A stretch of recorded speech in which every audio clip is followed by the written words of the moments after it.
Bueno, buenas tardes. El tema de hoy vamos a hablar de patología de los, quirúrgica de los huesos.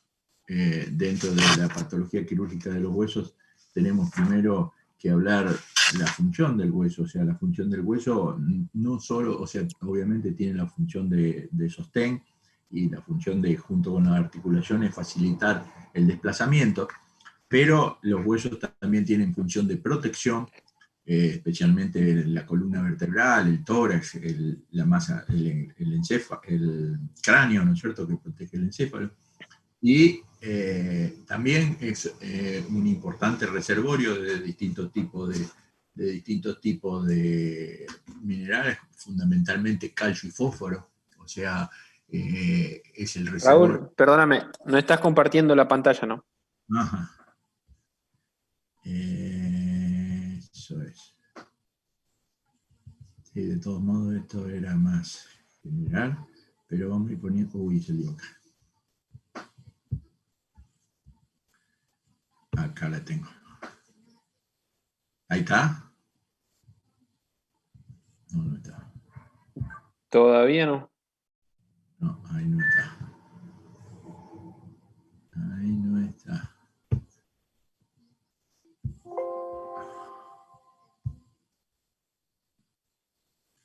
Ahora sí que salió.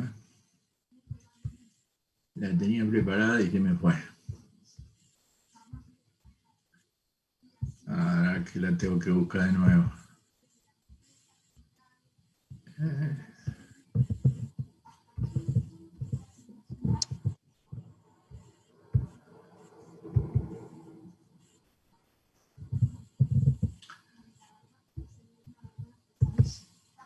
Pues aquí está. Bueno, saquemos esta. Saquemos esta. Ahora sí.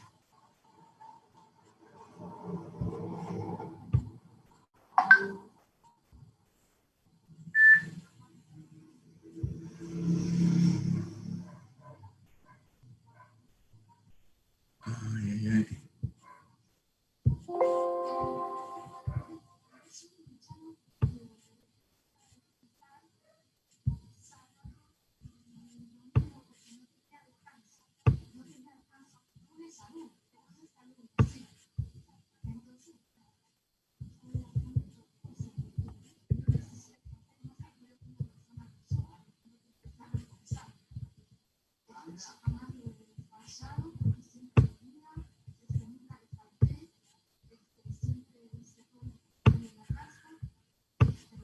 Estoy metido en un verdadero lío.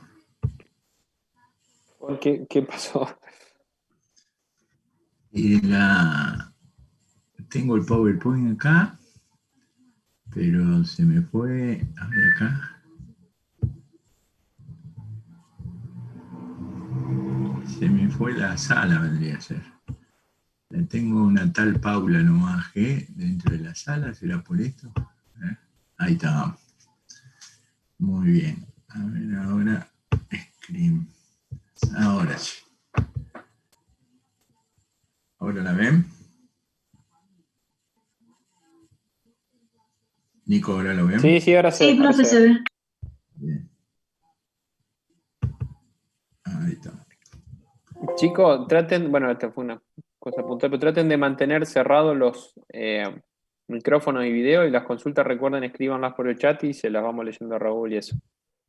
Bueno, entonces la patología quirúrgica de los huesos afecta, no solo tiene la función de mecanismo de sostén y para desplazarse junto con las articulaciones, sino que también sirve de protección y es un reservorio de minerales, fundamentalmente el calcio.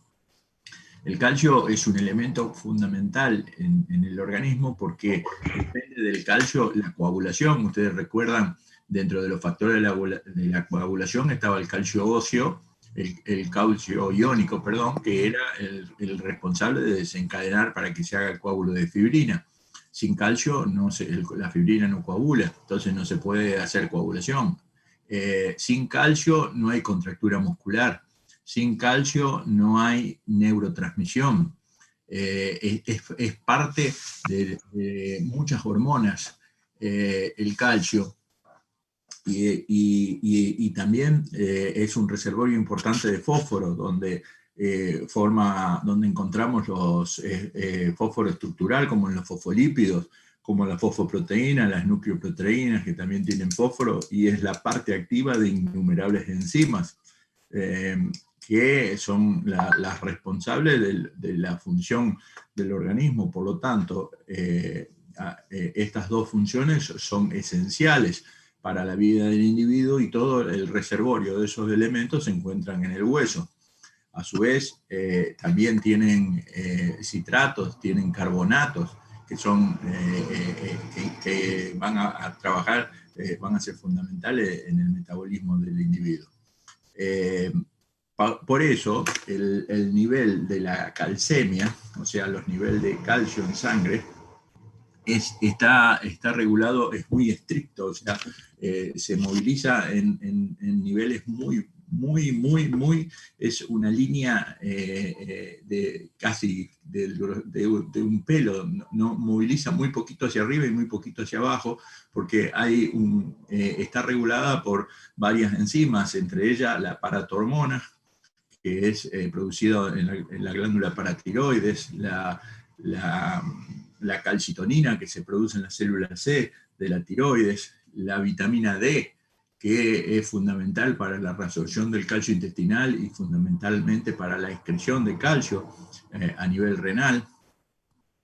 Y estos son los encargados de controlar la calcemia y que esté en un estricto nivel con muy pocas movilizaciones de los niveles de calcio en sangre. Por lo tanto,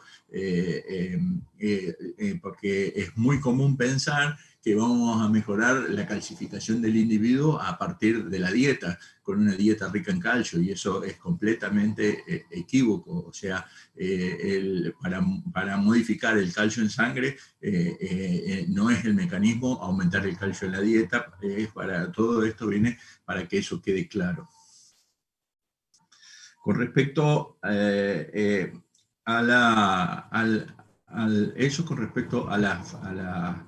vamos a hablar con respecto al hueso. Estas que tenemos aquí son las preguntas que nosotros consideramos, eso como introducción, estas son las preguntas que nosotros consideramos que son de importancia para que veamos, para que tengamos de referencia el tipo de preguntas que podemos hacer y cuál consideramos así como tip de preguntas que frecuentemente tenían problemas. Entonces nosotros las vamos colocando acá para que le presten especial hincapié. Con respecto al hueso, entonces ahora vamos a hablar al hueso como sostén, ¿no es cierto? Entonces el hueso como sostén puede sufrir lesiones. Y esas lesiones se producen por presiones. O sea, el hueso es un sólido. Y todos los sólidos obedecen a estos principios, que esto es física, lo que está acá escrito, que es el comportamiento para todo sólido, que si nosotros sometemos a una presión, a una determinada temperatura y presión, un esfuerzo, ese produce modificación en el mismo sólido, que se denomina, cuando es de poca intensidad, se denomina deformación elástica, que es reversible. Y el sólido se carga de energía potencial, mientras que si el esfuerzo ya es más importante, se produce una deformación plástica, que eso es irreversible y a su vez produce calor. Entonces, cuando es poca intensidad, es plástica, cuando es elástica. Cuando es mucha intensidad, es plástica, es irreversible y produce energía acalórica. Mientras que en el caso que sea de poca intensidad, esa es reversible y se carga de energía potencial el cuerpo. Cuando se trabaja en energía plástica por un tiempo prolongado, se produce la ruptura del material.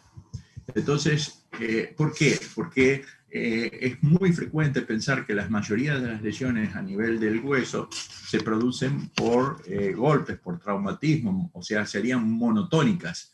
Esas es cierto que se puede dar, pero las lesiones más frecuentes en el hueso son por repeticiones de traumatismo. Y entonces, por esfuerzos repetidos vendría a ser. Entonces, en la competencia o en las distintas actividades atléticas que puede desarrollar el individuo. Entonces, el hueso, acá ya estamos hablando sobre el hueso, tiene una fase que es fase elástica, o sea, cuando nosotros sometemos presiones, esta es la carga de presión y esta es el grado de deformación del mismo. Mientras nosotros la sometemos las presiones en carga, a medida que vamos aumentando la carga, estamos en fase elástica. Mientras está en fase elástica, el proceso es reversible, o sea, cuando suspende la carga, el hueso se normaliza. Queda lo único, carga un poquito de energía potencial que se libera, pero el hueso no se modifica. Cuando las presiones ya superan una determinada intensidad, la deformación ya se denomina plástica. Esta deformación plástica hace que el hueso altere su estructura molecular. Y entonces, cuando se suspende la actividad de la presión, ya producimos alteraciones moleculares dentro del hueso, y esas alteraciones moleculares en forma repetida hace que lo lleve al colapso, a la ruptura del hueso. Entonces, todos los mecanismos, o sea, cuando la fuerza es tensional, se hace tiene deformación elástica y deformación plástica. Entonces, ante la tensión se comporta de esta forma. Entonces, ante reiteradas formas tensionales se produce el colapso o la ruptura. Con respecto a las cargas perpendiculares, o sea, las tensionales son longitudinales. Las cargas perpendiculares, el hueso es anisotropo, o sea, no tiene la misma resistencia en forma longitudinal que en forma transversal. O sea, en forma transversal, la carga que necesita elástica es un 60% menor para entrar en plástica. O sea, en forma perpendicular es mucho más fácil de romper que en forma longitudinal, debido a que o sea, no tiene la misma resistencia en forma tensional que en forma transversal. O sea, es un 60% menor. Por eso se denomina anisotrópico. Con respecto a las fuerzas de compresión, esta es tensión y esta es compresión. Con respecto a la fuerza de compresión, aquí tiene también el mismo patrón de deformación elástica y deformación plástica, lo único que la línea de fractura va a ser difusa, porque es por fuerza compresiva y entonces tiene una línea de fractura difusa. Con respecto a la fuerza de torsión, la fuerza de torsión es cuando es la forma circular de torque, también tiene el patrón elástico y el patrón es muy común, la ruptura a nivel del hueso. Es muy común la fractura de ese tipo a nivel del húmero, que por fuerzas rotacionales, o sea, de torsión, que generan un determinado torque. El torque, la fuerza va a estar determinado desde el centro cero a la corteza osteocortical, la distancia que hay desde el punto cero a la corteza hasta el aro osteocortical va a ser, cuanto más distancia hay, mayor resistencia. También tiene que ver, obviamente, el grosor de la pared del hueso, ¿no? Y también obedece a este patrón de fuerza elástica y fuerza plástica. Yo tuve casos de caballos que se han fracturado y varios que se han fracturado el húmero galopando muy lentamente en la cancha un día de galope suave. ¿Por qué? Porque por las fuerzas ya se había alterado molecularmente tanto el hueso que ya estaba muy debilitados por tanto trabajo en forma plástica, que quedan tan debilitados que después con esfuerzo de menor intensidad se empuja hacia el colapso, hacia la ruptura. Respecto a las fuerzas transversales, siempre se produce la ruptura desde el lado distractiva, o sea, no de la fuerza compresiva, sino del lado distractiva se produce la fractura. Y, y nos puede dar el tipo de fractura, también nos puede dar la intensidad del impacto. Si el impacto es de baja intensidad, se produce la ruptura en forma transversal. Ahora, si es de alta intensidad, produce una fractura de este tipo, por respecto se denomina con forma de mariposa.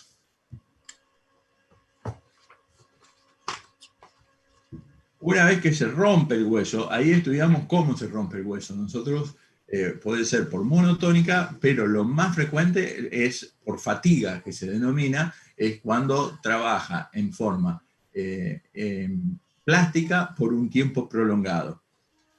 Una vez que se rompe, el organismo va a producir la cicatrización de esa ruptura.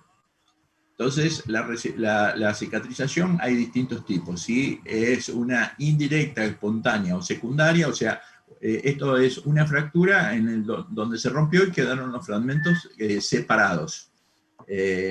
Entonces, presenta distintas fases. Tiene, primero, ni bien se rompe, se inicia una fase inflamatoria. O sea, la fase inflamatoria, obviamente, en el momento de la ruptura se va a producir una intensa hemorragia en la zona, destrucción de tejido blando, y obviamente se destruye también el tejido óseo, con sus capilares, y entonces esa ruptura de esos capilares y obviamente vasos de distinto tamaño generan una hemorragia importante, generalmente de acuerdo al tamaño del hueso, y esa hemorragia va a iniciar un coágulo.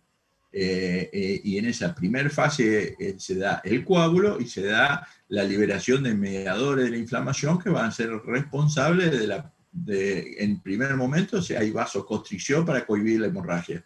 Y después esos mediadores de la inflamación van a producir una vasodilatación para producir afluencias de células blancas a la zona, para producir y deteriorar y producir el limpiado de todo el tejido que se necrosó, que se murió, que se alteró en el proceso, cuando se dio el colapso del hueso.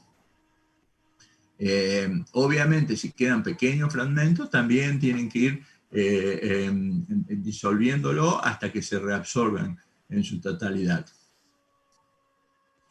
Una vez que toda esta fase inflamatoria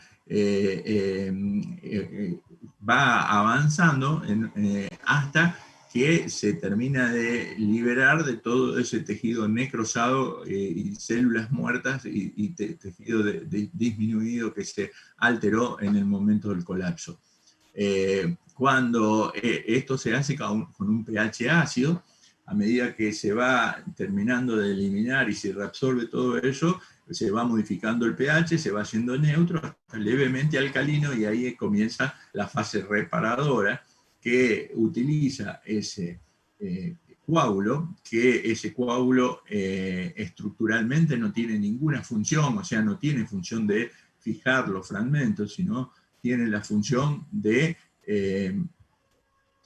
produce un andamiaje para que los fibroblastos se suban o vayan migrando sobre ese andamiaje para producir un tejido fibroso, un tejido de granulación. Primero va fibroblastos, después de los que vienen del periósteo, esos fibroblastos, y que después se van a transformar en fibrocitos, y los capullos vasculares van proliferando y forman en esa primera fase reparadora, que más o menos dura entre 10 y 12 días, que se denomina callo óseo blando.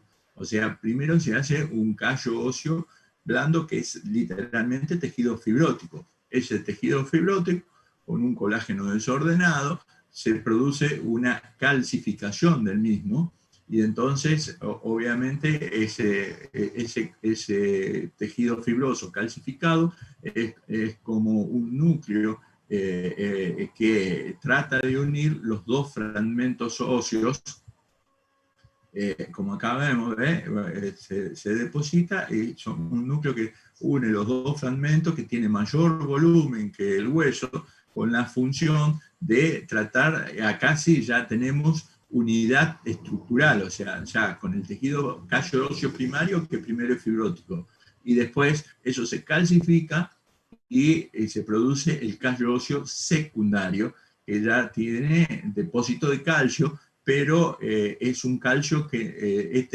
tiene mayor volumen, pero tiene menor resistencia. ¿Por qué? Porque no tiene la estructura propia del hueso, sino simplemente es el tejido fibrosado, tejido fibrótico con el colágeno desordenado, calcificado. Tiene mayor volumen, pero no tiene la resistencia del hueso original. Después de esta fase dura más o menos entre 6 y 8 semanas. El tiempo de esto es muy variable debido a que depende de la inmovilización. Primero puede haber demoras aquí en la fase inflamatoria si hay mucho tejido necrosado. Después puede haber acá en la fase reparadora, puede haber demoras, porque esto depende mucho de la fijación. O sea, si hay muy buena fijación con un buen nivel de oxígeno, se realiza la reparación en tiempo y forma, o sea, entre 6 y 8 semanas. Ahora, si no hay una buena fijación y no hay oxígeno, se produce una formación de cartílago en vez de tejido óseo. Y si hay, hay oxígeno, pero la fijación es inadecuada, se produce, queda siempre en una fase fibrótica, no se deposita el calcio, entonces queda únicamente unido por tejido fibroso. Entonces, la demora es muy variable de acuerdo a la inmovilización y de acuerdo a la oxigenación que tenga en la zona. Una vez que se da este callo óseo, que es el secundario, que normalmente dura entre 6 y 8 semanas el tiempo, nosotros debemos controlar para ver su evolución mediante radiología. Nosotros podemos ver el avance que tiene porque como hay tantas variables que pueden modificarlo, entonces nosotros vemos el grado de osificación, el grado de desarrollo. Entonces ahí ya viene la fase de remodelación del hueso.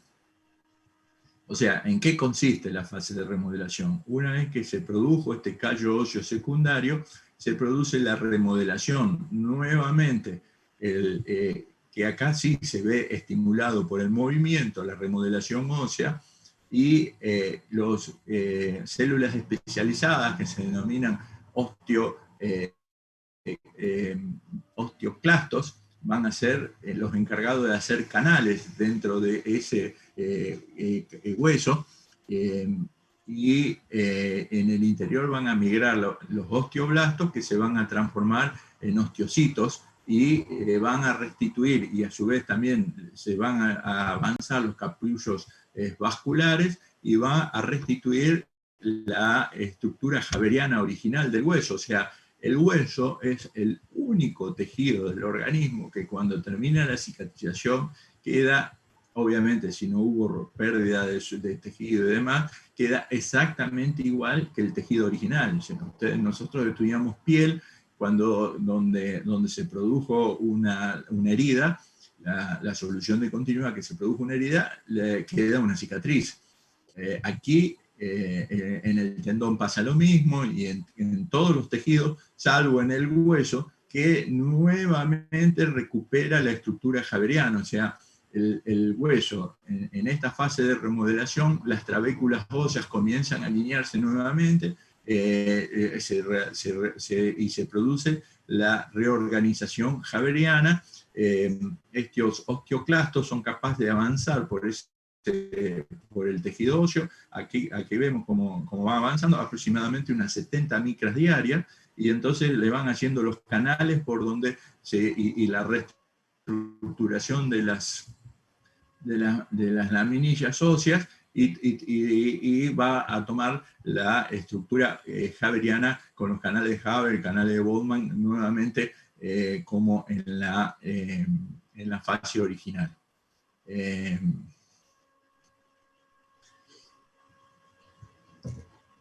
Ese es el proceso que se da durante la remodelación ósea, que esta remodelación ósea puede llegar a durar hasta un año, 7, 8 meses, hasta un año. O sea, cuando termina la fase de reparación, el hueso tiene integridad estructural, pero no tiene el 100% de la resistencia. La resistencia lo termina de tener cuando termina la remodelación, y este proceso es mucho más lento, es dependiente del movimiento del individuo, y puede llegar a durar hasta 7 meses o un año. Pero cuando termina, queda exactamente igual que el hueso original, que es el único tejido del cuerpo que tiene esa propiedad. Con respecto, eso es la indirecta o espontánea, cuando se produce la ruptura con separación. Cuando la cicatrización primaria es cuando los dos fragmentos quedan muy próximos entre sí, unidos, que puede realizarse cuando se produce cuando se logra con una excelente fijación, o sea, una fractura rápida, y rápidamente se logra entonces se produce primero una fase de llenado, o sea, cuando nosotros se coloca una fijación que cero movimiento, o sea, generalmente la fijación que se hace con placas, y entonces se produce esta cicatrización primaria, que es mucho más rápido, se produce fase de llenado y fase de remodelación, o sea, prolifera laminarmente el hueso, y se produce la remodelación con la estructura haberiana, y el proceso es mucho más rápido. En 30 días generalmente está hecha la cicatrización.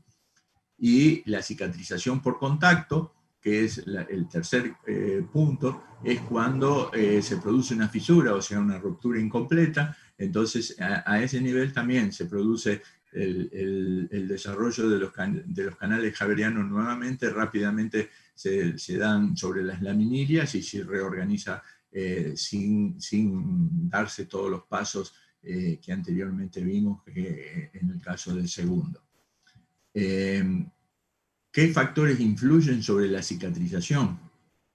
Como ya recién vimos un poco, el grado de trauma local. O sea, si hay un trauma local muy importante en la cicatrización, es más lenta, porque hay mucho tejido necrosado, ni hablar si hay pequeños esquirlas de hueso, fragmentos que tienen que reabsorberse. Entonces queda en fase inflamatoria hasta que todo ese proceso se reabsorba.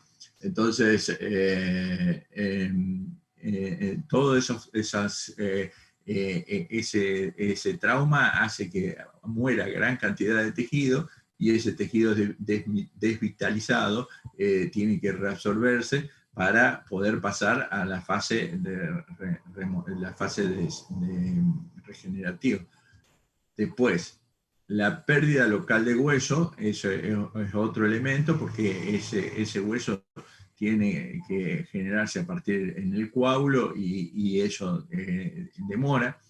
Después, la inmovilización inadecuada, vimos antes que si no hay una adecuada inmovilización en la fase de calcificación, o sea, se produce la parte fibrótica, pero la parte de calcificación no se da por más que tenga oxígeno, o sea, no avanza hacia el callo óseo duro, entonces queda en la forma de callo óseo blando, y entonces va a estar demorada marcadamente. Por lo tanto, que sea una adecuada inmovilización es fundamental para la evolución.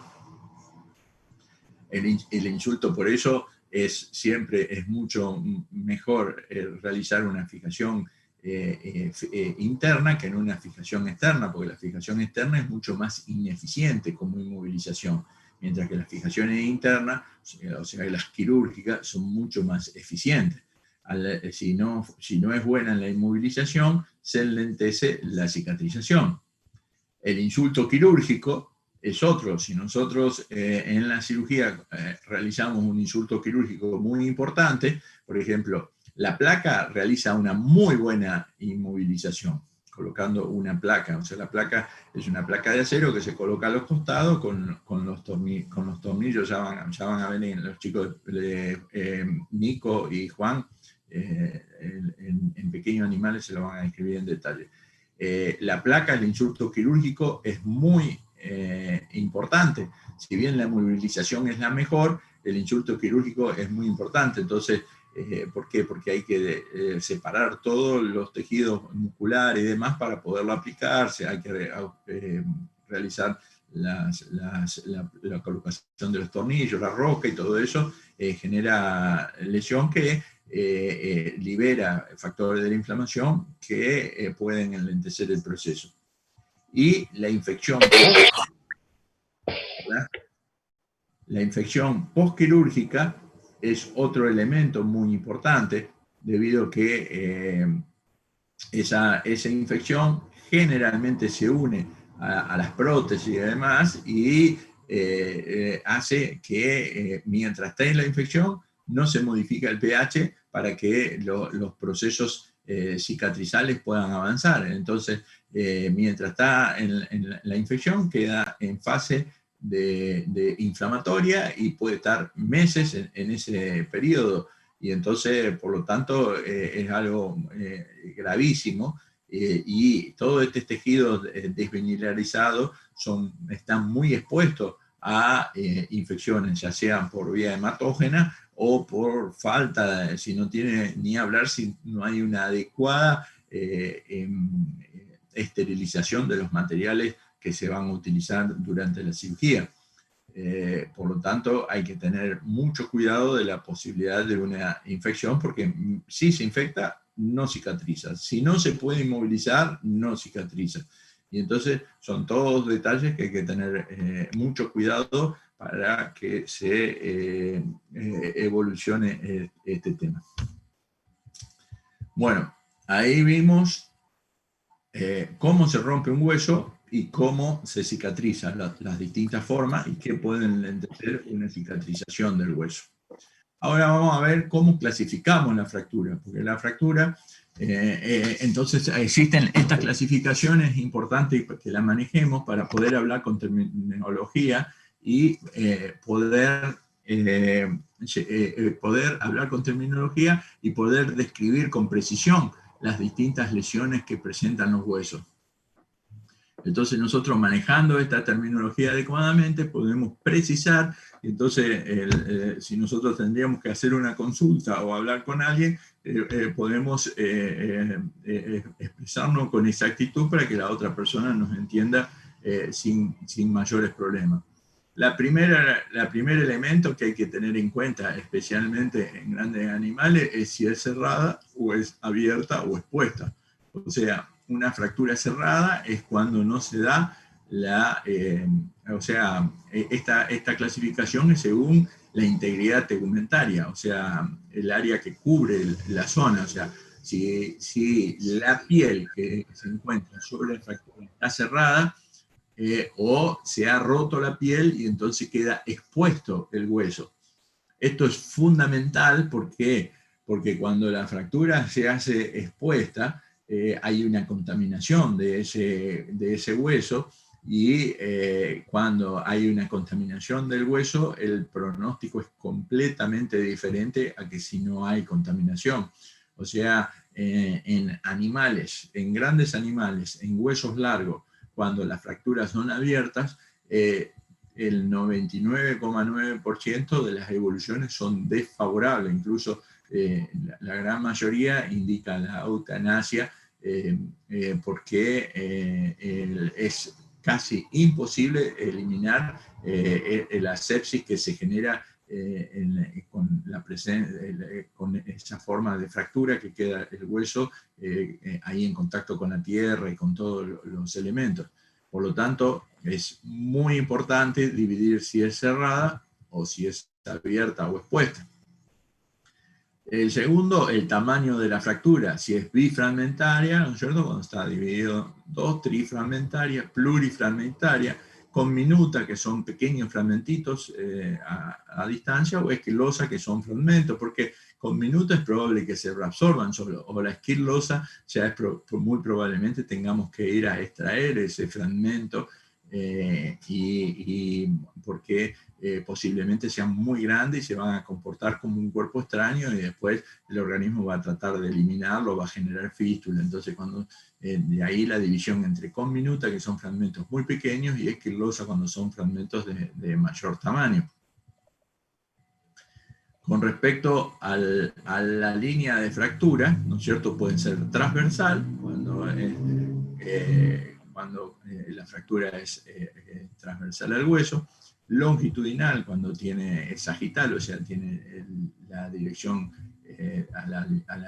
más larga del hueso, oblicuas, ¿por qué es importante oblicuo? Por ejemplo, si es transversal, es muy probable que podamos hacer un yeso, porque nosotros confrontamos las dos partes transversales y sin lugar a dudas la retracción muscular va a estar apoyado al hueso y va a ser fácil que se mantenga en posición, mientras que si es oblicua, muy probablemente no zafe y entonces se acabalgue uno sobre la otra si nosotros colocamos yeso, y entonces ahí estamos obligados a utilizar otra técnica de fijación. Las espiroides son las propias de que se dan en el húmero especialmente, ¿no es cierto? Que es rotacional, y entonces, bueno, pero a ese nivel no hay cirugía descripta y hay que dejar que se cure por segunda.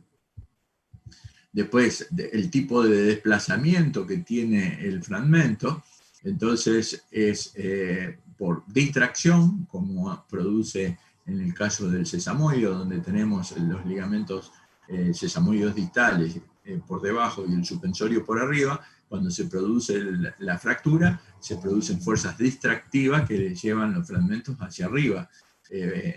Por encaje, cuando ingresa uno sobre el otro, que se da especialmente en los huesos largos.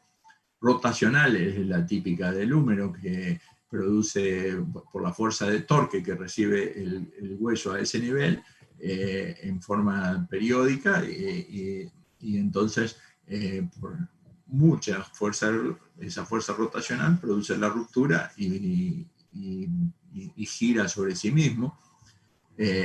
Por fuerzas angulares, estas son por los traumatismos, y el encabalgamiento, cuando se superponen, se produce la fractura y se superponen un cabo sobre el otro, que obviamente se acorta el largo del miembro porque queda ahí unos centímetros más uno superpuesto sobre el otro.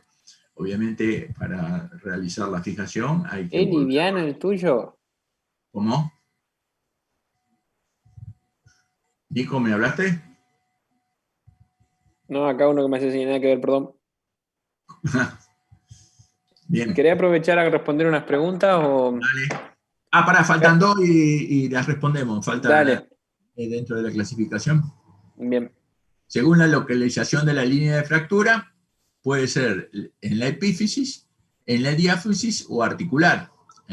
Dentro de la epífisis tenemos las denominadas Salter-Harry. Salter-Harry son cuando involucra el cartílago de crecimiento. Entonces, tenemos Salter-Harry de tipo 1, cuando la ruptura, esto es frecuente, yo lo he visto varias veces en los terneros, cuando tratan de atarle las manos en el parto, se despegan los cartílagos de crecimiento de este nivel. Tipo 2, cuando es un pedazo, una sección dentro del cartílago de crecimiento y se rompe la diáfisis. Tipo 3, cuando una sección dentro del cartílago de crecimiento y después una sección va por la epífisis. Tipo 4, cuando cruza de esta forma desde la epífisis, cartílago de crecimiento, diáfisis. tipo 5, cuando se produce la calcificación del cartílago de crecimiento de un solo lado. Esto hay que tener cuidado porque esta zona sigue creciendo y este no. Y tipo 6 es cuando se produce este puente lateral, que también está descrito dentro de la fractura, pero esto se produce. Yo me tocó un caso, por ejemplo, un potrillo que fuimos a revisar a Mar del Plata, y tenía una cicatriz a este nivel, en el extremo distal del radio. El potrillo estaba perfectamente normal, pero tenía una cicatriz. Ellos nos dijeron que habían hecho placa y que no tenía ningún problema. Claro, no tenía ningún problema en ese momento, pero ¿qué pasó? Ahí se hizo este puente, en la cicatriz se hizo este puente. Entonces, de este lado el cartílago de crecimiento no crece, porque está el puente que lo tiene, y de este lado sí crece, y en el tiempo se produjo una deformación, el potrillo se achuecó, para llamarlo de alguna forma. Entonces, cuando llegó, yo le hice las placas, vi el puente, entonces le dije, mire, acá puede haber problemas por esto, y me dice, bueno, si ustedes tienen problemas ahí, nosotros les reconocemos para otro año el potrillo, con otra compra. Y fue lo que pasó. En el tiempo se fue desviando. ¿Por qué? Porque de este lado crecía, de este lado no crecía, y entonces se produjo. Y entonces esa es la importancia del tipo 6 de Salter-Harry.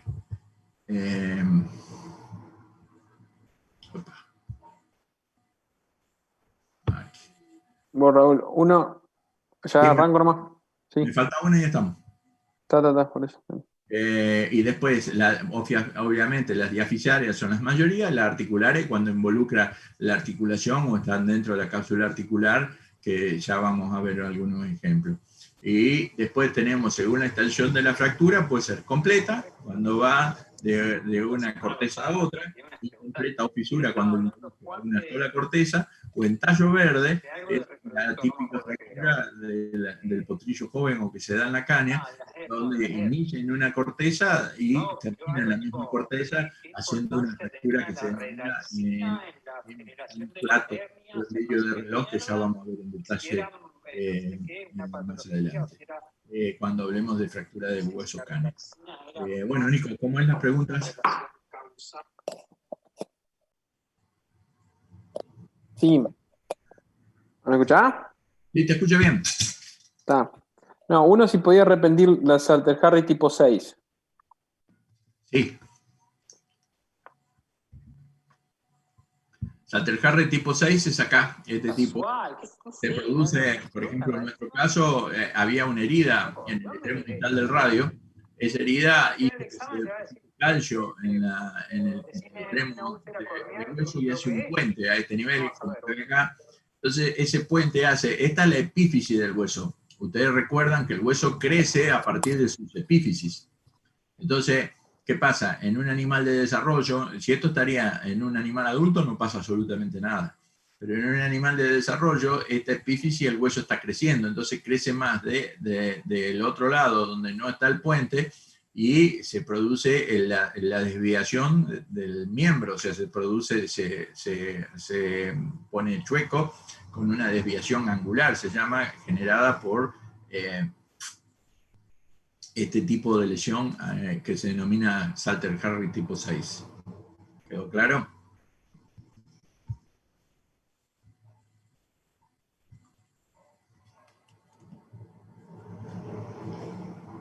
¿Nico?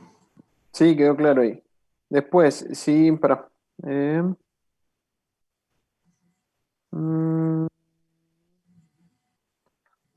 Diferencia entre fractura comminuta y esquirlosa, si puede repetirla. Sí. Las conminutas son las fracturas más, con fragmentos muy chiquitos que muy probablemente se reabsorban. Entonces, si nosotros estamos pensando en una cirugía, probablemente tengamos que tratar de inmovilizar los fragmentos más grandes, o en una de esas podríamos estar pensando de hacer un yeso. Mientras que, ¿por qué? Porque total esas pequeñas fracturas conminutas muy pequeñas se van a resolver, mientras que en la esquilosa ya los fragmentos son un poco más grandes y ahí nos generan dudas si eso se va a resolver. Por lo tanto, si nosotros tratamos de inmovilizarlo, hay que tratar de extraer esos fragmentos, porque muy probablemente en el tiempo se comporten como cuerpo extraño y el organismo genere fístula y demás complicaciones por los mismos. Después otro manejo de fractura, que eso calculo que viene más adelante. Después, bueno, si la cicatrización... Bueno, una que no le quedó claro en tallo verde, pero eso supongo que también lo vamos a hablar ahora sobre caña y fractura Cuando por hablemos estrés. sobre caña vamos a hablar de tallo verde. Después, escucha, la cicatrización depende más de factores provenientes del periostro o de médula ósea. Pregunta por el posible efecto deleterio de los clavos o placas respectivamente. No, la fractura, o sea, desde el periósteo o de la médula ósea se produce la vascularización fundamentalmente. Entonces, por ejemplo, si es una fractura donde es bifragmentaria y están los dos fragmentos confrontados, la cicatrización se va a hacer en tiempo informe, o sea, va a demorar aproximadamente unos 6 semanas a 8. Mientras que si, por ejemplo, se produce la fractura y queda acabalgado, o sea, queda un fragmento sobre el otro, en vez de estar uno a continuación del otro, queda acabalgado, que es acabalgamiento, entonces solo está en contacto el periósteo, entonces ahí el proceso es mucho más lento y puede llegar a demorar hasta 16 semanas para producirse el callo óseo secundario, porque la vascularización proviene únicamente del periósteo. Las placas y eso no producen mayores lesiones sobre el periósteo. La cicatrización, el problema de la placa es que depende dónde se produce la fractura. Entonces, el grado de lesión quirúrgica para poderla aplicar, porque hay que destruir mucho tejido para poder aplicar la placa sobre el periósteo, pero la placa no lesiona el periósteo. Y los tornillos tampoco, o sea, la lesión es mínima. Y si se puede colocar la placa con una lesión quirúrgica mínima, es la mejor solución, porque ahí se da, o sea, es el proceso en donde la remodelación se hace, es donde se da la cicatrización primaria. Cuando se logra una excelente fijación, es lo que hace la placa. O sea, pero claro, tiene que ser un lugar que para poderla colocar no hagamos una lesión quirúrgica demasiado grande. Entonces se da nada más que es mucho más rápido porque se da el llenado y remodelación. Entonces, nosotros tuvimos un caso con el doctor Astesano una vez, que trajo un perro, en esa época hacíamos alguna cirugía de perro, y con la doctora Nelsa le colocamos una placa en el fémur, estaba roto justo en la mitad del fémur, y le colocamos la placa, quedó perfecto, fijado muy bien, y el perro había pasado que saltaba el tapial de la casa, era un perro grande, saltaba el tapial y se iba a la calle. Y lo chocó un auto. Entonces lo trajeron, lo operamos y le pusimos la placa. A los 20 días lo llaman, que había saltado el tapial de nuevo, se le había ido de nuevo. O sea, ya en 20 días ya se había cerrado, ya no le dolía más nada, ya estaba todo, a tal punto que volvió a saltar el tapial el perro. El doctor Astesano me llamó, dice: Raúl, debemos tener un quilombo de tornillo ahí adentro. Y resulta que ya estaba consolidada la fractura con ese tiempo de cicatrización. Y la última, que dice: las hembras, debido a su estructura ósea, mayor distancia axocortical, que yo no sé de dónde habrá sacado eso, pero si son ostensiblemente menos tendientes a padecer fractura en comparación con los machos. Yo no sé eso de dónde esa distancia, si es así o de dónde habrá sacado el dato. ¿Hembras? O si en lo endocrinológico... Depende del hueso, no del sexo. Por eso no del sexo, depende del ancho, depende del animal, más que del... Y bueno, y después si de lo endocrinológico contrarresta la ventaja que pudiera existir. Yo El tema endocrino, hasta donde yo tenía, era con las mujeres después de la menopausia, que había ahí un problema de calcificación y demás. No sé si en yegua está descrito algo, hasta donde yo sé, no. Sí, y menos animales en competencia, ¿no es cierto? Eh, Sí, más. Yo ahí algo le puse, porque hay varias preguntas que para mí se van a responder ahora cuando se hable de fisiología y fisiopatogenia, ¿va? De sobrecaña y fractura por estrés. Pero, o sea, como si lo dijiste, lo vuelvo a repetir el concepto. El hueso no es algo estático, el hueso es una estructura dinámica que va adaptándose a los estímulos que recibe. O sea, por eso Raúl dice que depende si está haciendo actividad o no. Ahora calculo que vos, Raúl, vas a profundizar cuando hable sobre caña. Bueno, vamos a hablar en detalle ahí Exacto, va a pero quedar un poquito más eh, claro cuando hablemos de fractura por bien, estrés. perfecto. Bueno, acá tenemos algunos pequeños ejemplos para que vean la importancia de lo que dijimos recién. Por ejemplo, esta es una fractura diafesiaria oblicua trifragmentaria. ¿Está claro? ¿Eh? Acá tenemos una Salter-Harry de tipo 2. ¿Eh? Entonces con eso nosotros ya por teléfono y ya hablamos y entonces nosotros sabiendo precisar, acá tenemos una bifragmentaria en la apófisis extensora de la tercera falange. ¿Eh? Aquí, no sé si alcanzan a ver ahí, esta, ¿la ven la línea de fractura ahí?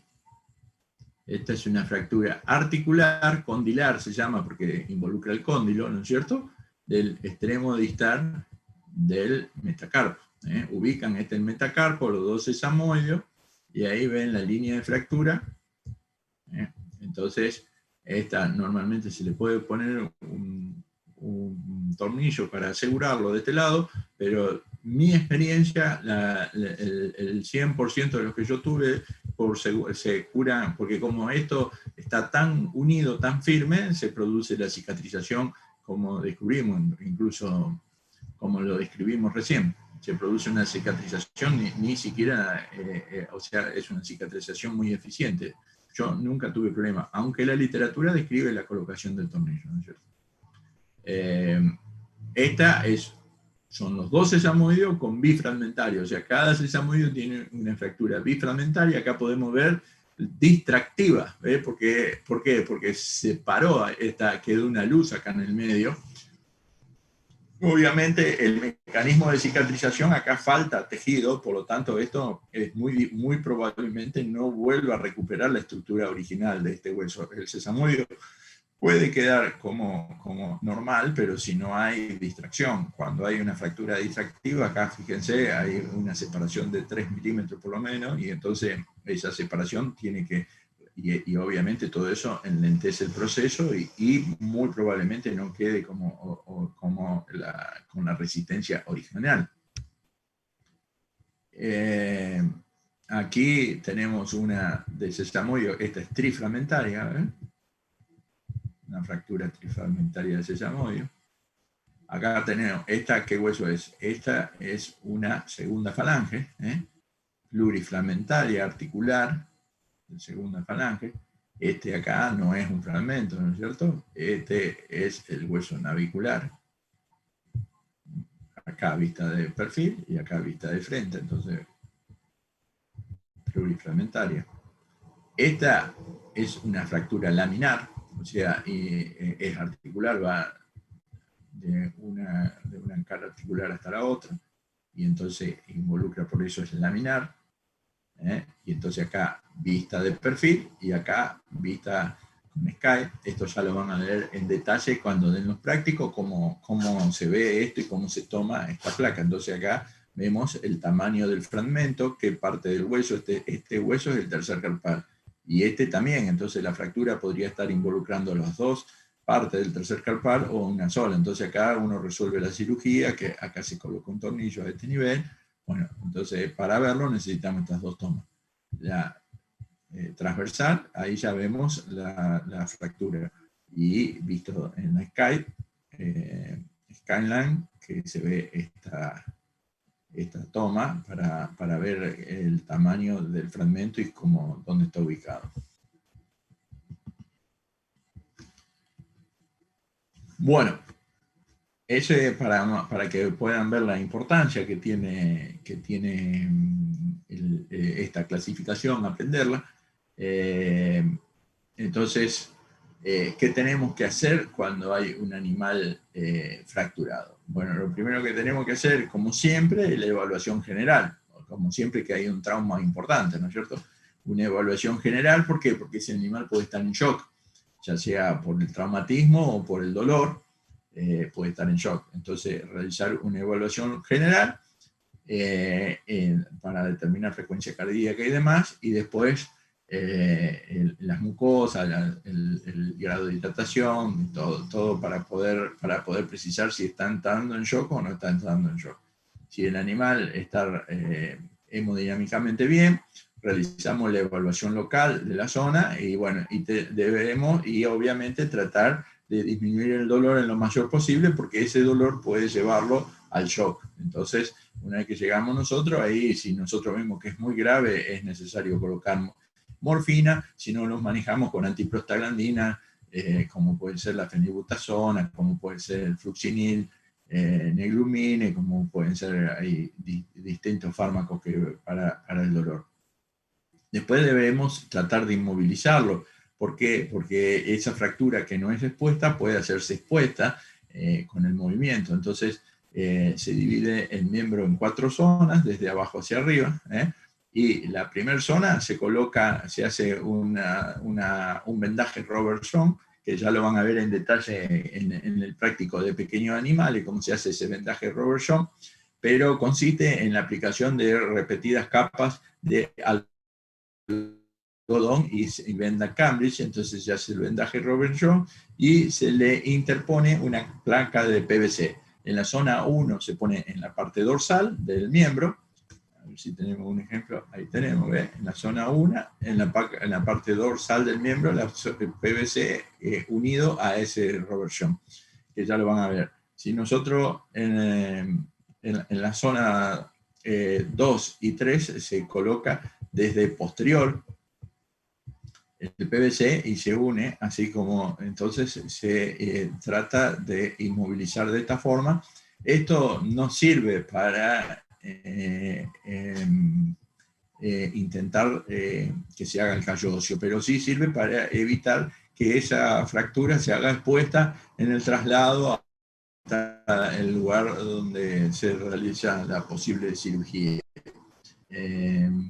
En el caso que sea, por ejemplo, este caso que es el húmero, acá lo que hay que hacer es extrabarlo al nudo para evitar, porque acá en la parte distal, este que está rozando, se va a desgastar y produce la úlcera y entonces ingresa una infección al interior de la articulación y esa infección puede ir con la vida del animal.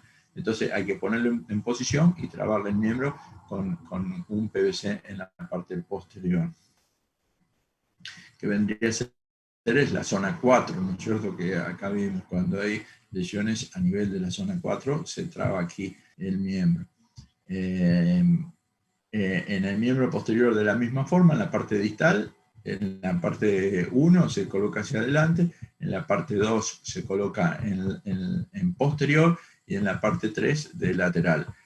Cuando la fractura es a nivel de fémur, en la parte 4, se deja sin realizar inmovilización porque la masa muscular ahí se encarga y aparte no hay cirugía probable para hacerle ese nivel, así que hay que dejarlo tranquilo. Yo he tenido casos de fractura que tanto de húmero como de fémur, que el animal obviamente quedó 6 meses sin apoyar el miembro, se produce una cicatrización, como vimos con el coágulo y todo lo demás, que demora unos 6 meses, y después recupera la función. Prácticamente ni se notaba ni de radio, ni de húmero, ni de radio en el movimiento. Ahora, para la vida competitiva sí están seriamente dificultados, casi imposibilitados. Acá tenemos algunos ejemplos del libro, porque esto se ve, nosotros hemos hecho algunos, pero esto es muy difícil de dejarlo. Después existen yesos, ¿no es cierto?, de fijación externa. Cuando nosotros realizamos la captación o la fijación puede ser externa, que es poco usado en los potrillos, solo en algunos potrillos puede ser, que puede ser Paris, que es el yeso común, o de fibra de vidrio, que son los sellos 4M, los yesos 4M, que se coloca para tratar de inmovilizarlo, pero en animales adultos es impensable. Todas las veces que yo intenté ver fijación, ya sea por sesamoide o lo que sea, se produce unas escaras, unas lesiones tan severas que después se infectan y que tarde o temprano terminan con la eutanasia. Con respecto a una vez que se coloca, sí puede estar indicado en el caso de los potrillos de animales más livianos. Ahí se coloca, hay que tener cuidado siempre de inmovilizar una articulación por arriba de la lesión y una articulación por debajo. Dentro del miembro siempre hay que inmovilizar dos articulaciones, una por arriba de la lesión y una por debajo de la lesión. Es muy importante, una vez que colocamos el yeso, controlar la temperatura, ¿no es cierto? Eso va a generar prurito, molestia, y tener cuidado con la inflamación, que puede producir una compresión que dificulta la circulación. Por eso hay que tener cuidado de la temperatura local, especialmente en la parte distal, que tenga una adecuada circulación, porque si el yeso está muy suave, se va a caer. Y si el yeso está muy apretado, puede producir isquemia, con pérdida del casco y demás, una isquemia en la parte distal del miembro por falta de circulación, porque está demasiado apretado. Obviamente, al producir prurito y molestia hay que tener cuidado, porque el animal tiende a morderse y demás, y por lo tanto hay que tratar de realizar la sujeción para evitarlo. Con respecto a la fijación externa, nosotros tenemos los tornillos, que son de distintos tamaños, ¿no es cierto? Y que cuando en los grandes animales pueden utilizarse. Por ejemplo, esta es una fractura condilar, como vimos, entonces esta fijación es muy eficiente. También en el caso de la ruptura de tercer carpal, como vimos antes, también es eficiente. Existen dos tipos de tornillos, de cortical o de esponjosa, que ese depende del tipo de rosca que tienen, ¿no es cierto? Obviamente, para colocar el tornillo primero se realiza el orificio, después se realiza con un macho, se realiza la rosca, y después se procede a enroscar el tornillo. También existen las placas, que tienen la ventaja, las placas, de que son muy buenas para, o sea, son lo más eficiente que hay para disminuir el movimiento, pero producen una lesión. Muchas veces el trauma quirúrgico que estamos obligados a hacer para colocar la placa es muy importante, y entonces eso la hace de poca elección. Bueno, los clavos de Steinmann en el caballo son de muy poca utilidad, se usan pequeños, ya lo van a hablar en detalle cuando hable Juan y Nico, pero son muy buenos porque produce poco trauma quirúrgico. Incluso nosotros no tenemos que abrir no hacer una herida sobre donde está el coágulo, donde está la fractura.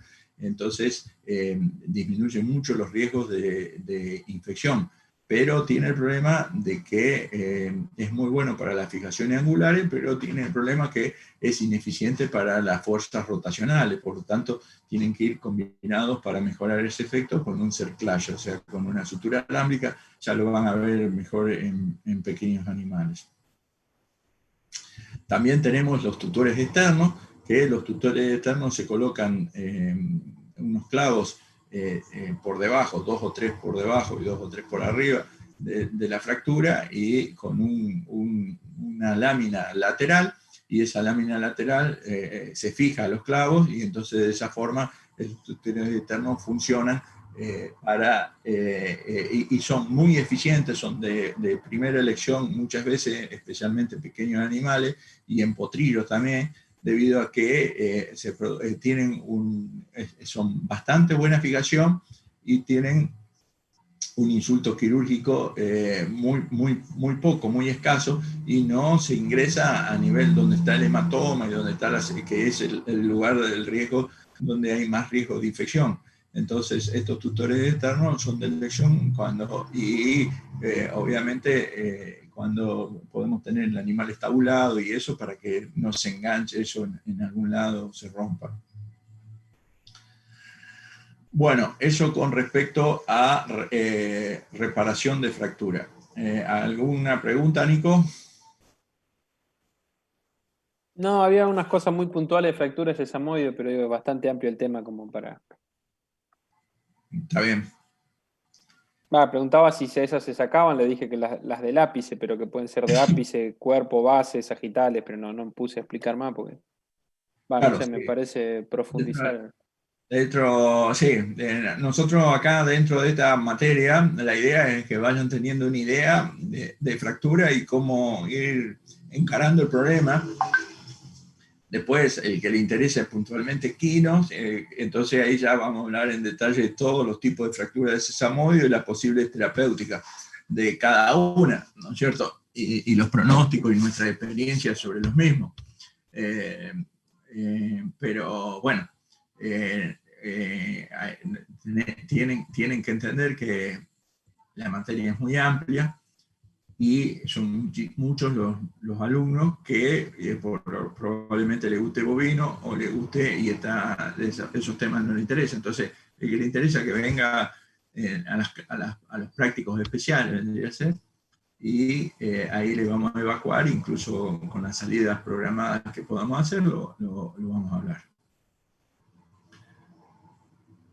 Con respecto a las fracturas por estrés, la mayor parte de las fracturas, o sea, sobre caña y fractura por estrés, o sea, no es lo mismo, no, esto no es fractura por estrés, es sobre caña, es una osteoperiostitis, o sea, es la inflamación del periósteo a nivel del metacarpo. A veces se puede dar en el metatarso también, pero una de 200, una de 500, qué sé yo. Son en el 99%, más del 99% se da en el metacarpo. O sea, en el miembro anterior, no en el miembro posterior. La sobrecaña es únicamente cuando el individuo realiza una actividad física intensa y ese hueso no estaba preparado para realizar la actividad física que está exigiendo y se produce la inflamación del mismo, entonces esa es una osteoperiostitis. ¿Por qué se puede dar eso? Se puede dar porque no hay una adecuada preparación del hueso, o sea, el hueso caña. Si nosotros, este es un esquema que hicimos, si nosotros, este es un corte transversal del hueso caña de un potrillo, al pie de la madre, este es un corte del hueso caña de un potrillo de 2 años, y este es un corte transversal de un potrillo ya entrenado, de un animal ya entrenado. Entonces, ¿qué pasa? Este hueso va modificando su estructura, se va remodelando, eso se llama remodelación ósea. Entonces, ¿qué pasa? Va cambiando su estructura, fíjese, desde el centro a la periferia hasta la corteza osteocortical, va aumentando y va aumentando marcadamente. Este es del miembro izquierdo, entonces del lado medial es el lugar donde se va haciendo cada vez de mayor grosor, que es los lugares donde las fuerzas distractivas van a actuar con mayor intensidad. Entonces, esta modificación se produce con actividad física. Si nosotros tenemos un potrillo a los 2 años, año y medio, lo encerramos en el box y a los 3 años sigue encerrado en el box, este hueso va a estar de esta forma. Mientras que si nosotros lo pusimos a hacer actividad física y la actividad física fue adecuada, probablemente el hueso esté como este. Entonces, ¿qué pasa? Cuando el hueso tiene esta pared, Entonces ahí sí puede recibir las presiones que necesitamos que reciba, las fuerzas distractivas que necesitamos que reciba, que va a hacer en el esfuerzo.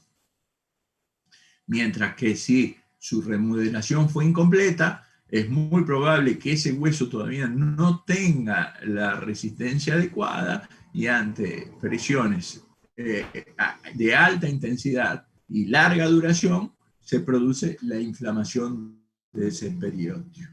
Y entonces esa inflamación del periósteo se denomina periostitis. Obviamente va a estar influenciado por el tipo de actividad, por el tipo de pista que está sometido, por el desarrollo que tuvo, si tuvo una adecuada nutrición durante su desarrollo. Y sin lugar a duda, lo que más influye, o sea, la nutrición sin lugar a duda tiene que estar bien, pero no es el determinante de la resistencia del hueso, la nutrición. Nosotros podemos darle 10 veces las necesidades de calcio y el calcio no va al hueso si el hueso no realiza actividad física. Por lo tanto, podemos darle 10 veces la necesidad de calcio y el hueso sigue estando débil. Todo el mundo quiere hacer los potrillos con hueso fuerte buscando un calcio importado que es super calcio y demás, y el calcio no importa si es de cáscara de huevo, si de dónde viene, lo importante es que lo coma, que tenga la proporción adecuada, 2:1 relación calcio-fósforo. Eso hay que tener mucho cuidado. ¿Por qué? Porque en el grano la relación calcio-fósforo es de 5:1, 5 de fósforo, 1 de calcio. Y la dieta total tiene que tener 2 de calcio y 1 de fósforo. Entonces, si los animales están comiendo mucho grano, es muy poco probable que tengan una relación calcio-fósforo adecuada, y es algo muy frecuente que para que los animales tengan un muy buen estado corporal y estén vistosos y brillosos, le den una dieta muy rica en granos, especialmente maíz, y entonces los animales se ponen bonitos, pero con huesos muy débiles. Bonito y brilloso y gordito, y bueno, pero eso está, o sea, es otra creencia que si el animal come mucha energía, va a tener mucha fuerza. El animal, si come mucha energía, puede estar gordo, pero no fuerte. Para que esté fuerte, tiene que hacer actividad física.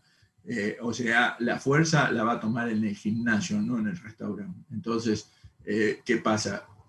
Aquí los potrillos, que la resistencia del hueso se va a dar con actividad física, hace que con la actividad adecuada.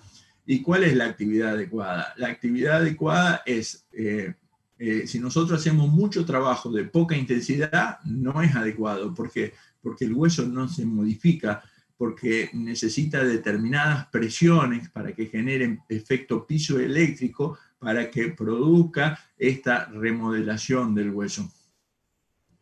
Y si hacemos trabajos de alta intensidad y larga duración, produce las lesiones, entonces tampoco es el adecuado. Entonces, para que se produzca una remodelación y una adaptación adecuada, necesita esfuerzos de poca duración, de alta intensidad, pero de poca duración. Entonces, se habla de aproximadamente 150 metros, que son unos 10 ciclos, que son más o menos la cantidad de repeticiones que necesita para producir esta remodelación ósea. Y entonces de esa forma se va haciendo cada vez más fuerte el hueso. Y con intervalos prolongados, porque debido a que en un esfuerzo se produce, cuando hace el esfuerzo se produce la movilización de hasta el 10% del calcio depositado. Y después comienza a volver más o menos un 2% por día, para que sea más o menos esquemático, ¿no es cierto? Entonces, ¿qué pasa? Si nosotros hacemos repeticiones muy seguidas, se moviliza el 10%, cuando volvió el 2, el 4, hicimos otra repetición, y entonces el hueso, en vez de estar cada vez más fuerte, está cada vez más débil. Entonces, necesitamos trabajo de alta duración, de alta intensidad, perdón, de corta duración y con intervalos prolongados para permitir que se produzca, para que se movilice el calcio y darle tiempo a que recupere nuevamente. Se habla entre 5 y 7 días el tiempo de separación en esas repeticiones para que el hueso esté cada vez más intenso.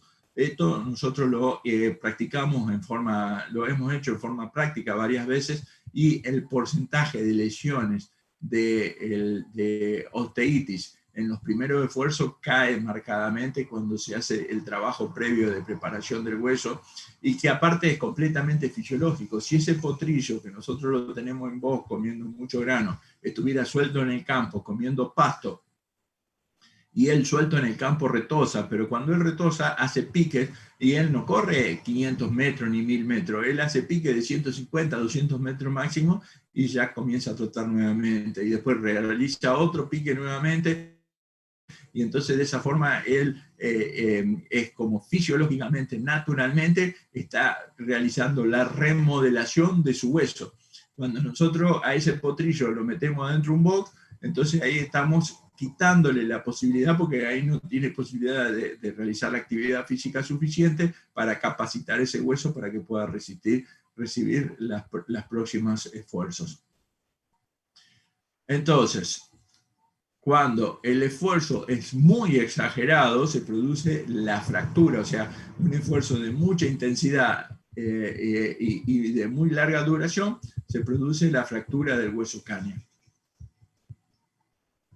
Mientras que la lesión es de sobrecánea, que es una osteitis, vamos a ver una pequeña deformación en la cara dorsal de la cánea y un dolor que caminando casi no se nota, no claudica el animal por sobrecánea, pero sí, si tocamos esta deformación, tiene intenso dolor y va a aparecer a los días después del esfuerzo. Cuando se produce un esfuerzo muy intenso, es muy desproporcionado, esa pequeña inflamación puede transformarse en una fractura. Entonces, sobrecánea es cuando es osteitis. Cuando ya se produjo la fractura, entonces ahora la fractura sí produce claudicación en el post-esfuerzo inmediato. Al día después, a los 2 días del esfuerzo, puede presentar claudicación. El dolor local es mucho más intenso que en la sobrecánea, y si nosotros tomamos la placa, podemos llegar a ver la fractura. La fractura en tallo verde consiste porque tiene su origen en una corteza, como vemos acá, y esto sigue y termina acá arriba. Lo único que no lo podemos ver nosotros, ¿por qué? Porque tiene forma de vidrio de reloj o de plato. Entonces, ¿qué pasa? El rayo X va en línea recta. Fíjese que acá tiene un tamaño y ahí es más chiquito. No es que es más chiquito, es que se cambió la oblicuidad de la línea, entonces parece disminuir el tamaño. Acá tenemos otra y acá tenemos otra. ¿Entienden? Acá, entonces, ¿qué pasa? Todos se comportan igual. Realiza la curvatura. Incluso ustedes van a ver en esta zona de desmineralización, ¿la ven ahí? Que ahí la zona de la fractura se ve desmineralizado, se ve más oscuro, radiolúcido. ¿Por qué? Porque pasan más los rayos, porque hay menos calcificación. Entonces ahí donde se produjo la fractura hay desmineralización, se ve un ensanchamiento de la corteza. Pero lo que es fundamental es entender que esa línea de fractura empieza acá, se dirige hacia arriba, continúa y termina acá. Entonces tiene la forma de un plato. Esta parte no la podemos ver. ¿Por qué? Porque por la ubicación es curva, y entonces como el rayo es recto, nosotros no se pierde la línea, o sea, no coincide la inclinación. Entonces para poder ver la totalidad de la línea hay que sacar muchas placas seriadas. Incluso no es fácil verla, muchas veces es más clínico el diagnóstico que radiológico, pero muy frecuentemente vemos esto, y obviamente con esto queda confirmado.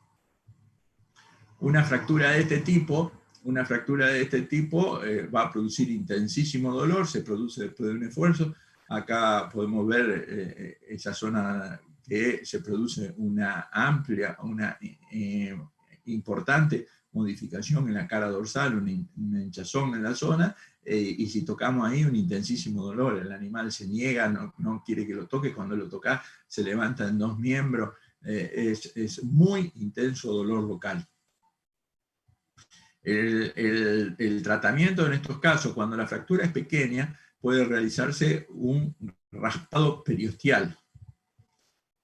Un raspado periosteal, o sea, se raspa con una aguja acá la parte dorsal del periósteo, que realiza una hemorragia, y esa hemorragia va a intentar cicatrizar. Cuando la fractura es de este tamaño, es grande, lo que necesitamos es hacer las osteotixis, o sea, se realizan con un taladro agujeros que van desde la corteza hasta la médula, y desde la médula vienen las células rojas y las células que se van a encargar de hacer el coágulo y de hacer la cicatrización del hueso.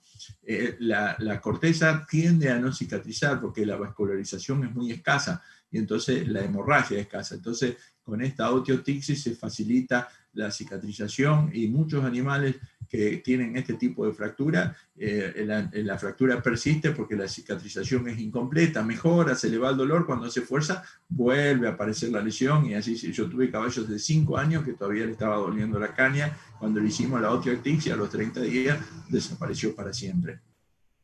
Entonces, cuando la fractura es importante hacer la osteotixis para evitar, y hay casos que se produce la fractura completa del hueso cáneo, ¿no es cierto? Y obviamente con una fractura expuesta es una tragedia, es muy peligroso para el jockey este tipo de fractura. Por lo tanto, cuando hay un dolor en la caña que nosotros sospechamos de fractura de caña, no intentar infiltrar para sacar el dolor ni nada de eso, porque es muy, muy peligroso cuando se produce la fractura, que el animal rueda, se produce la caída, pero cae sobre el jockey y con resultados muy, muy peligrosos. Es muy peligroso para el jockey. Y obviamente la fractura se va a hacer una fractura expuesta, y el animal ni hablar, hay que matarlo, ¿no es cierto? Pero es terriblemente peligroso para el jockey cuando se produce esta fractura. Por lo tanto, siempre hay que controlar que si hay un dolor importante en el hueso caña, no tratar de darle analgesia y aliviarlo, porque eso puede tener un resultado catastrófico. Otro hueso que se fractura de este tipo por estrés es la tibia, porque también tiene un borde subcutáneo, y ese borde ahí es muy frecuente que se fracture y produce intensísimo dolor y claudicación, que no es fácil de encontrarlo, si no lo revisamos es bien complejo. Y otro hueso que se fractura es el ala del ilion. Acá tenemos dos animales. ¿Ve? Este animal venía corriendo primero, no podía perder según Martín, y resulta que venía 3 cuerpos adelante y de repente se paró, y cuando terminó quedó rengo, no sabía por qué, y mirándolo de atrás se ve clarito, ve la simetría que hay entre este ala del ilion, este glúteo acá y este acá. Acá se fracturó y se movió el ala del ilion, por lo tanto produce esta simetría, que es una fractura de ala de ilion, así como podemos ver a este nivel. Como podemos ver a este nivel, este otro animal que también tuvo el mismo problema. Este caso es el diagnóstico, primero por la simetría, una vez que están cancheros, es fácil hacerlo, ¿no es cierto? Porque, y aparte se ve la movilización, animales que no eran, esto se denomina lunanco entre la jerga de los caballos. ¿Por qué? Porque es asimétrico.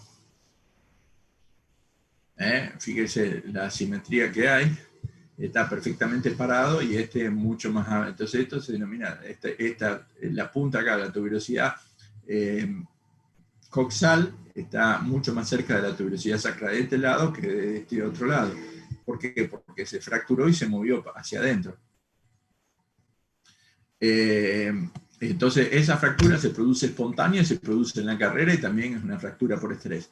Ecográficamente lo podemos ver, ven, acá se ve el hueso, este es músculo, ¿no es cierto? Pusimos el ecógrafo acá en la parte de coso, este es músculo, y este es músculo, y ahí se ve, este es el ala del ilion, y este es el ala del ilion, queda clarito la fractura a este nivel, ¿no es cierto? Con respecto a este otro caso, la fractura también se produjo en el ala del ilion, pero muy próxima, acá este es el ala del ilion, ¿ve? A este nivel se encontraría la tuberosidad coxal.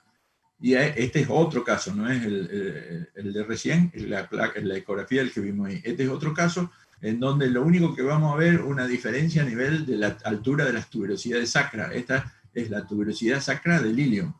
El ilion tiene dos tuberosidades, la tuberosidad sacra acá y la tuberosidad coxal acá. Acá, próximo a la tuberosidad sacra, se produjo la ruptura y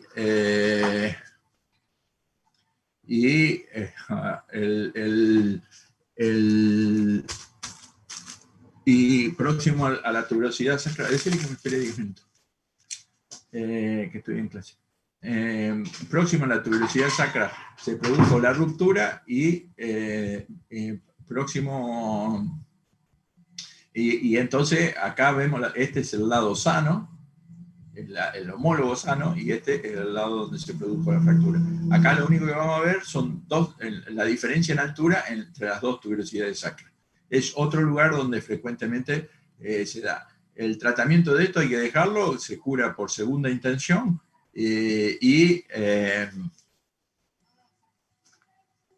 se cura por segunda intención y rápidamente, o sea, nosotros tenemos que esperar 60 días que se haga el callo óseo, entre 60 y 90 días, y después comenzar la actividad de remodelación progresiva. Con respecto a otro tema que tenemos que hablar hoy es osteomielitis. O sea, con respecto a fractura, ¿hay alguna pregunta, Nico? Sí, tenés. Bueno, uno, ¿a qué hacer referencia con entrenamiento adecuado? ¿Cómo evitar el sobreentrenamiento y cómo el subentrenamiento tomando el hueso como referencia? Claro. Y si hay datos cuantitativos como guía, lo cual es medio... El entrenamiento se va haciendo de acuerdo a la respuesta del individuo, ¿no es cierto? Entonces es bien particular o técnicamente es independiente para cada individuo. Pero el entrenamiento tiene que tener un primer periodo de entrenamiento de huesos, que nosotros denominamos, en el cual el animal empieza con repeticiones de 150 metros, que cuando no está domado lo podemos hacer de tiro, y son piques de 150 metros para estimular que las cargas eléctricas que genera ese pique, esa fuerza, produzca modificación pisoeléctrica y genere carga eléctrica que produzcan la remodelación. Se empieza con 2 piques y se va aumentando progresivamente. Cuando el domador termina la doma, ya una vez por semana, repeticiones que se van haciendo para ir estimulando esa modificación. Obviamente, la cantidad, eso se tiene que ir viendo de acuerdo a cómo va resistiendo, si aparece alguna osteitis, si aparece algún dolor, incluso es muy variable si el animal es chueco, si el animal si es chueco, necesita más tiempo de trabajo porque necesita más remodelación, porque las líneas de fuerza no están pasando donde deberían pasar, por lo tanto necesita más trabajo para poder hacerlo. Y entonces progresivamente ahí se le va aumentando la cantidad de piques y obviamente con una dieta equilibrada con una relación calcio-fósforo, ¿no es cierto? No hay una receta de decir se hace 3 piques una semana, después 4 piques otra semana, todo eso, ¿no? Porque es bien indistinto en cada individuo, de acuerdo al tipo de hueso, de acuerdo a la estructura y de acuerdo al aplomo. Pero básicamente por 2 semanas en 2 piques, después por 3 semanas en 3 piques, y después por 4 semanas en 4 piques, más o menos esa es la proporción media que están para que tengan una idea de esa historia. Nico, ¿algo más? Sí. Después sí, cuando la sobrecaña se produce en metatarso, que aunque sea poco frecuente, si podemos sospechar que antes se ha dado en el metacarpo o puede darse de forma independiente. No, generalmente se dan en las 4, cuando se dan las patas porque tienen las manos también.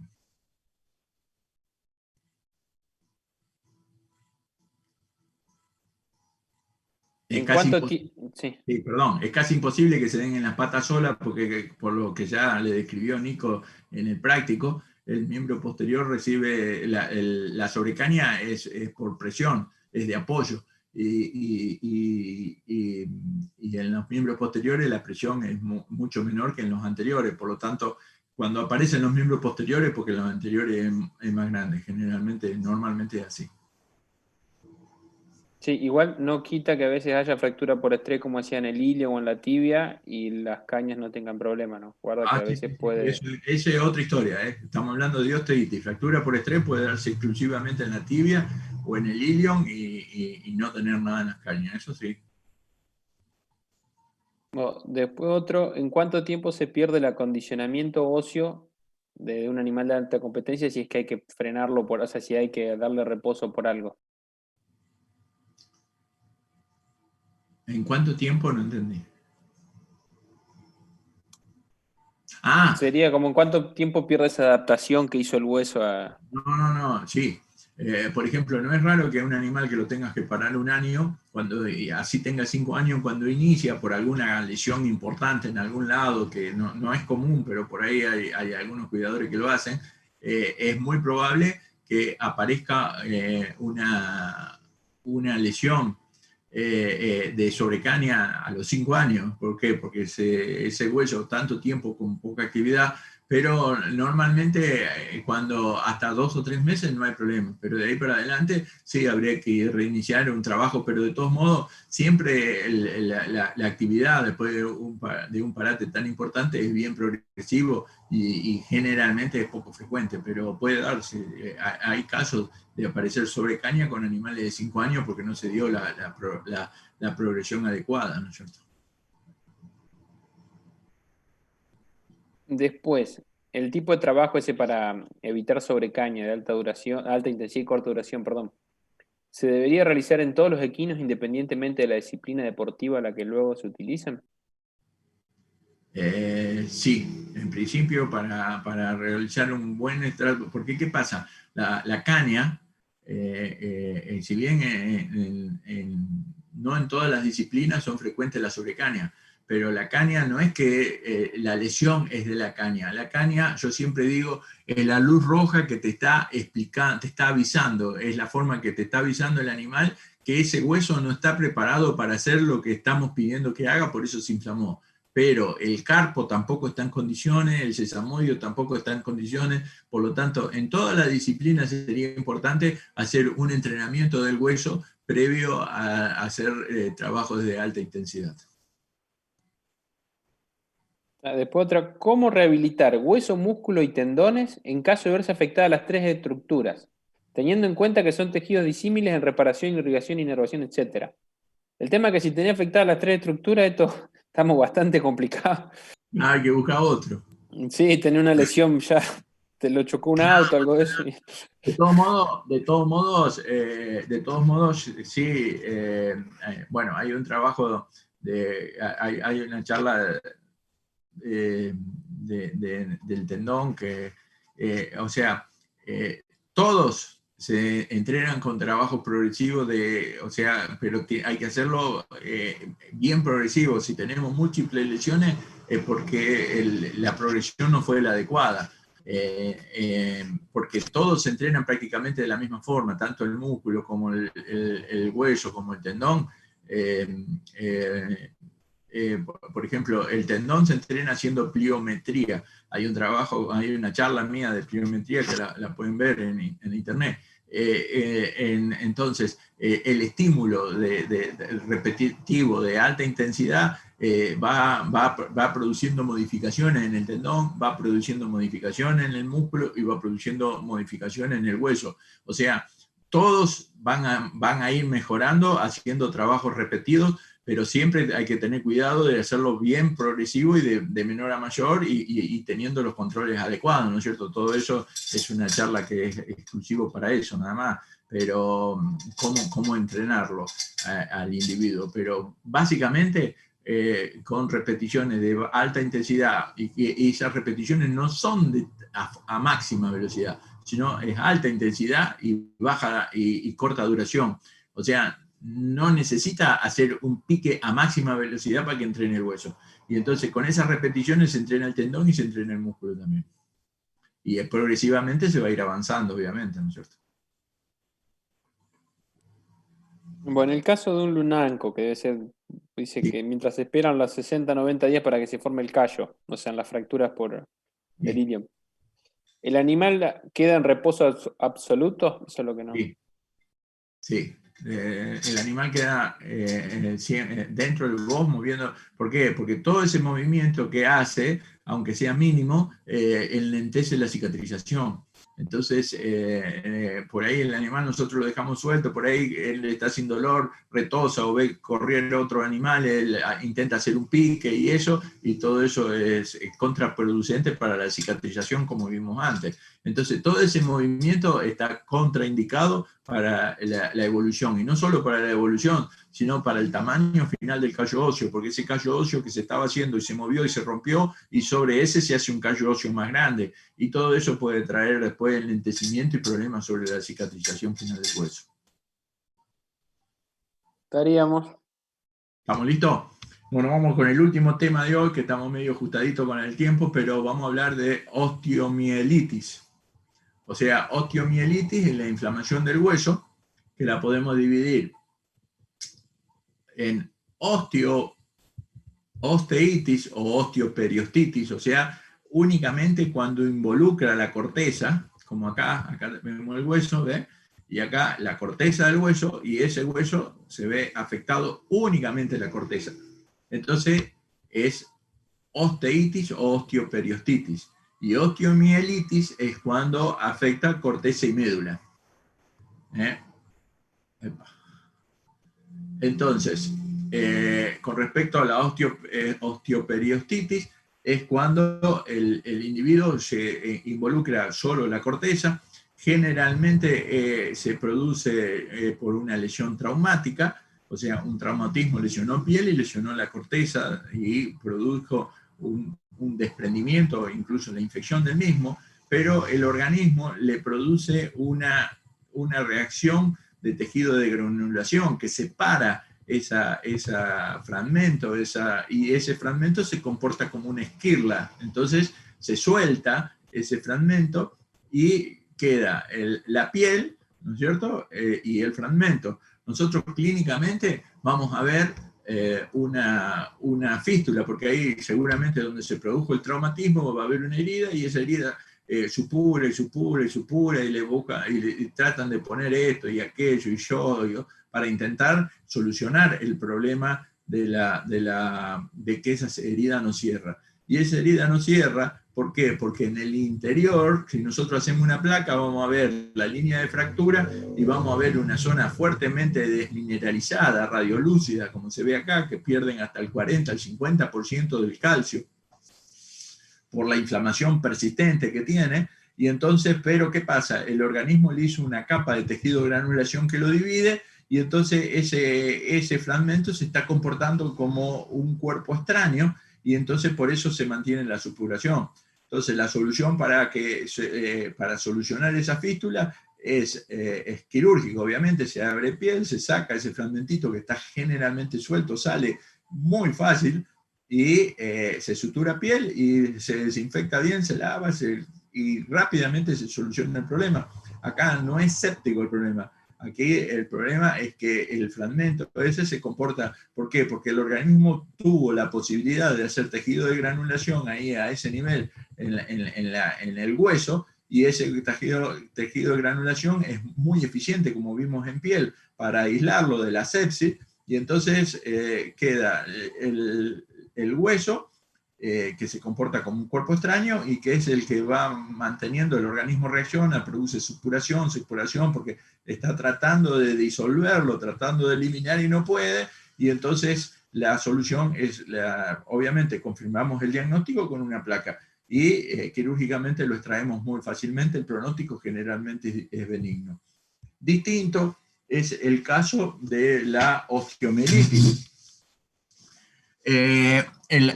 La osteomielitis es ya cuando la infección no solo involucra la corteza, sino ya ingresó al interior del hueso y está infectado los canales de Haber y de Bowman, y entonces eso va produciendo necrosis, y eso va produciendo tejido muerto contaminado, y eso va produciendo trombo, o sea, va disminuyendo la circulación porque la infección va obstruyendo los vasos, y entonces se saca la circulación, y el pronóstico de eso es muy distinto. Entonces, esta osteomielitis puede ser por vía traumática, o sea, por un golpe, ¿no es cierto?, que se produce la ruptura del hueso y ingresan los gérmenes. Puede ser por vía hematógena, que es el caso que se da en los potrillos en la poliartritis. Primero se hace la epifisitis, o sea, se inflama el hueso y después por contigüidad pasa al interior de la articulación y ahí se hace la poliartritis, ya sea desde el ombligo hacia las articulaciones en el potrillo o desde una neumonía.